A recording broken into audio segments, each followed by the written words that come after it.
আজকে তোমাদের সামনে চিকেনের এই রেসিপিটা শেয়ার করলাম, যার জন্য প্রথমে এখানে চিকেন, দই, আদা রসুনের পেস্ট, গোলাপ জল, কেওড়া জল, রিফাইন অয়েল, পেঁয়াজ কুচি, টমেটো কুচি, কাঁচা লঙ্কা, মিঠা আতর লাগছে।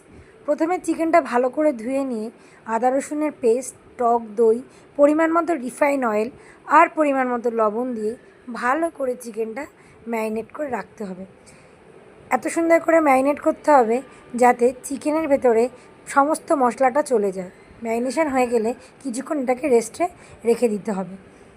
ম্যারিনেশনের সময় আমি এখানে 1 ঢাকনা গোলাপ জল, 1 ঢাকনা কেওড়া জল ব্যবহার করেছি। মাংসর পরিমাণ যেরকম হবে সেরকম অনুযায়ী এগুলো ব্যবহার করবে।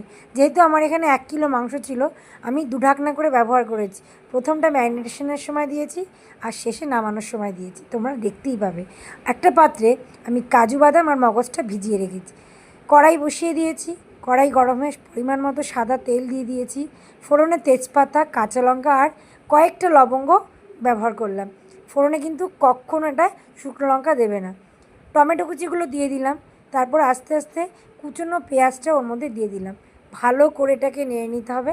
আর ভাজার সময় একটু লবণ আমি দিয়ে দিচ্ছি যাতে ভাজাটা তাড়াতাড়ি চলে আসে। বেশি লবণ দেবো না, কারণ আগের থেকে মাংস দিয়ে কিছুটা লবণ আমি মাখিয়ে রেখেছিলাম। দেখো ভাজাটা ব্রাউন হয়ে গেছে। এবারে ম্যারিনেশন মাংসটা সম্পূর্ণটা আস্তে আস্তে ঢেলে দিলাম। এবার ভালো করে উপর নিচ করে এটাকে নেড়ে নিতে হবে। আর সবসময় মনে রাখবে, মশলা ধোয়া যে জলটা সেটা কিন্তু আমরা কেউ ফেলে দেবো না, এটা আমরা এর মধ্যে ইউজ করব। ভালো করে উপর থেকে নামিয়ে নিতে হবে। আর গ্যাসের ফ্লেমটা কিন্তু কখনোই হাই রাখা যাবে না। মাংসের গা থেকে জল ছেড়ে দিয়েছে, আবার আমি একটু ভালো করে উলটপালট করে নিচ্ছি।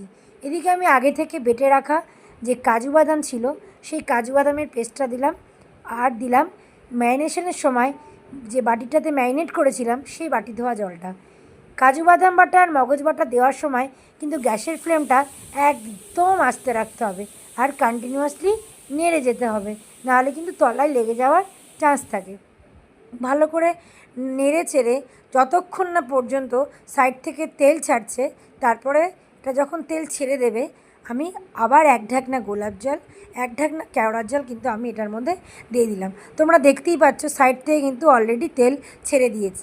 নামানোর সময় কয়েক ফোঁটা একটু আতর ফেলে দিতে হবে টেস্টের জন্য। আমি কিন্তু মাংসটা পুরো রেডি করে ফেলেছি। খেতে দুর্ধর্ষ হয়েছিল। আর এটা ভাতের সাথেও যেমন ভালো লাগবে তেমনি কিন্তু পরোটার সাথেও দারুণ যাবে। গার্নিশিংয়ের জন্য আমি তেমন কিচ্ছু ব্যবহার করিনি, জাস্ট পরিবেশন করেছি 3টে কাঁচা লঙ্কা দিয়ে। তোমরা ধনেপাতা কুচনো দিতে পারো, আমার ভালো লাগার বলে স্কিপ করেছি। যদি আমার এই রেসিপিটা ভালো লেগে থাকে অবশ্যই তোমরা ট্রাই করো আর আমাকে কিন্তু কমেন্ট বক্সে অবশ্যই জানিও রেসিপিটা কেমন লাগছে, আমাকে কিন্তু জানিও।